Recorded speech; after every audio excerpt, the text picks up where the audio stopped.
Hi! In front of me is REALME GT Neo2 and today I would like to show you how you can use one-handed mode on this smartphone. Start by opening settings and scrolling down. Now you need to select convenience tools and tap on navigation. Over here click on the switcher next to pull down to enter one-handed mode and follow those instructions.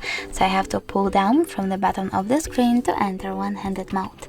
When I do that, I can see that one-handed mode is now on. You can change placement of it by tapping on this icon at the bottom right or left corner. If you were to go back into the default size of your screen, you can do that by tapping on this icon at the top right or left corner. And lastly, if you wish to turn off one-handed mode completely, just click at the same switcher. Thanks so much for watching. If you enjoyed this video, leave a like, comment and subscribe. Bye!